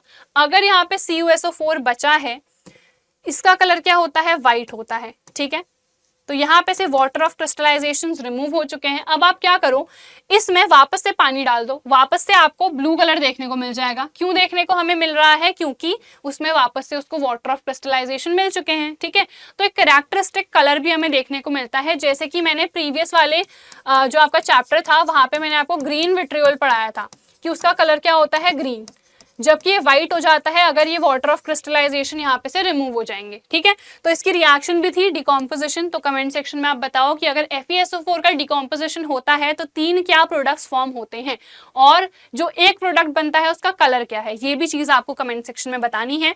देन ये चीज तो हम देख चुके हैं, यहाँ पे वही हमारा हो रखा है कि देखो ये हमने कॉपर सल्फेट के क्रिस्टल्स ले लिए हैं, यहाँ पे पानी देन हमें देखने को मिल रहा है, इसको हम बर्न कर रहे हैं, ये क्या है हमारे पास वाटर ऑफ क्रिस्टलाइजेशन है। तो यही चीज है, बहुत ही सिंपल सी। Plaster of Paris last topic है हमारे इस वाले सेशन का, इस वाली वीडियो का, बहुत ही ज्यादा सिंपल है। प्लास्टर ऑफ पेरिस आपने देखा होगा जब भी फ्रैक्चर वगैरह हो जाते हैं सो बोन्स को सपोर्ट करने के लिए डॉक्टर्स क्या लगाते हैं, उसी को हम कहते हैं प्लास्टर ऑफ पेरिस। ठीक है, तो यहाँ पे इसका फॉर्मूला हमारे पास क्या होता है, CaSO4.5H2O, तो इसको हम क्या कहेंगे, हेमीहाइड्रेटेड। ठीक है, तो ये है इसका नाम, कैल्शियम सल्फेट हेमीहाइड्रेट या हेमीहाइड्रेटेड भी लिख सकते हैं। जिप्सम होता है हमारे पास, जिप्सम का फॉर्मूला होता है CaSO4.2H2O, इसको अगर आप 373 केल्विन या फिर 100 डिग्री सेल्सियस पे अगर आप इसको हीट करोगे, कई बार कंफ्यूज करने के लिए ना सेल्सियस में आ जाता है, तो हमारे पास जो 0 डिग्री है वो कितने को रिप्रेजेंट करता है, 273 केल्विन को ऑब्वियसली। सो 373 अगर केल्विन है तो वो 100 डिग्री सेल्सियस को रिप्रेजेंट करेगा।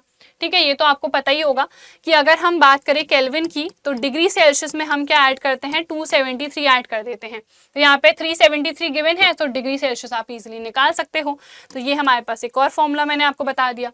तो यहाँ पे जिप्सम को अगर हम हीट करेंगे 373 केल्विन पे तो वाटर मॉलिक्यूल्स को लूज करता है एंड ये क्या बन जाता है, ये बन जाता है। अब अगर आप सोच रहे हो कि आधा पानी का मॉलिक्यूल कैसे आ गया, तो इसका क्या मतलब है कि दो हमारे पास जो कैल्शियम सल्फेट के क्रिस्टल्स हैं वो एक पानी के मॉलिक्यूल को क्या कर रहे हैं, शेयर कर रहे हैं। ठीक है, 2 से मल्टीप्लाई कर दो दोनों साइड तो समझ में आ गया आपको। This is called plaster of Paris which is mainly used by the doctors, ठीक है, सपोर्टिंग द बोन्स, जो फ्रैक्चर्ड बोन्स हो जाती हैं राइट पोजीशन में उनको सपोर्ट करने के लिए यूज किया जाता है। Plaster of Paris is a white powder, ये ऑब्वियसली आपको दिख रहा है ये वाइट कलर का है, तो यही है हमारे पास white powder. And on mixing it with water, ये सेम वही रिएक्शन है जैसे अभी हमने कहा कि इसमें अगर मैंने इसको हीट कर दिया, वाटर ऑफ क्रिस्टलाइजेशन चले गए, फिर मैंने पानी डाल दिया तो वापस से बन गया। यहाँ पे भी वही चीज़ है, अगर प्लास्टर ऑफ पेरिस में हमने पानी ऐड करा तो यहाँ पे हमें जिप्सम प्रिपेयर होके मिल जाएगा। और जो जिप्सम होता है ना काफ़ी हार्ड मास होता है, जैसे ये तो वाइट पाउडर के फॉर्म में है, ये हमारे पास सॉलिड मास के फॉर्म में होता है। ठीक है, काफ़ी हार्ड होता है ये। ठीक है, उसके बाद 2 formula units of CaSO4 share 1 molecule of water, जैसे कि मैंने आपको बता दिया है। लास्ट हम देख लेते हैं इसके यूजेस। एक तो हमने देखा डॉक्टर्स यूज कर रहे हैं टू सपोर्ट जो भी फ्रैक्चर्ड बोन्स हैं उनको राइट पोजीशन पे। देन उसके बाद टॉयज में यूज किया जाता है ये, materials for decoration and for making surfaces smooth. तो ये काफी सारी यूजेस हैं किसके, पीओपी के। तो प्लास्टर ऑफ पेरिस को हम पीओपी भी कहते हैं। ये काफी हार्ड सा आपको कुछ दिख रहा है, ये हमारे पास क्या है, दिस इज जिप्सम। ठीक है, ये हमारे पास है जिप्सम। देन हमने प्लास्टर ऑफ पेरिस की सारी चीजें तो देख ही ली हैं। ये ना अच्छे से जितनी चीजें मैंने यहाँ पे आपको लिख के बताई है ना, इसको ना बहुत अच्छे से प्रिपेयर करना है। एंड कोई भी आपको डाउट रहता है, मे बी आपको कोई टॉपिक नहीं समझ में आया, तो आप कमेंट सेक्शन में मेंशन कर दो। I am always there for you. जो भी क्वेश्चंस हैं, चाहे MCQs हैं, केस स्टडी क्वेश्चंस हैं, या फिर very short long answer type questions, हर एक चीज़ ना इस चैनल पे आपको मिलेगी। सो इस चैनल को डेफिनेटली आप सब्सक्राइब कर लेना। एंड बाकी मैंने आपको बता दिया है, आप मुझे इंस्टाग्राम पे पर्सनली भी रीच आउट कर सकते हो इन केस आपको कोई भी प्रॉब्लम होती है। तो इस चैनल पे ना आपको सारे सब्जेक्ट्स मिलेंगे। ऐसा नहीं है कि सिर्फ यहाँ पे हम केमिस्ट्री पढ़ रहे हैं, सारे सब्जेक्ट्स हम यहाँ पे पढ़ रहे हैं। फिजिक्स आपको गौरव सर पढ़ा रहे हैं, केमिस्ट्री मैं आपको पढ़ाने वाली हूँ, बायो यहाँ पे प्रिपेयर होने वाला है, संस्कृत होने वाला है, Hindi, English, social studies, maths आपको प्रिंस सर पढ़ा रहे हैं। तो ये जितने सब्जेक्ट्स हैं सब यहाँ पे कवर हो रहे हैं। एंड बहुत सारे और सब्जेक्ट्स भी यहाँ पे इसी चैनल पे आपको मिलेंगे। आपको कोई भी दिक्कत आती है ना, बस आपको कमेंट सेक्शन में मेंशन कर देना है, हमारी टीम देख लेती है सारी चीज़ें। So that is it for our today's video. I hope ये पूरा ही लेक्चर आपको समझ में आया होगा। कोई भी प्रॉब्लम है कमेंट सेक्शन में मेंशन करो, कोई सजेशन भी है तो आप कमेंट सेक्शन में मेंशन कर सकते हो। सो मिलते हैं नेक्स्ट सेशन में। Bye everyone, take care and all the very best.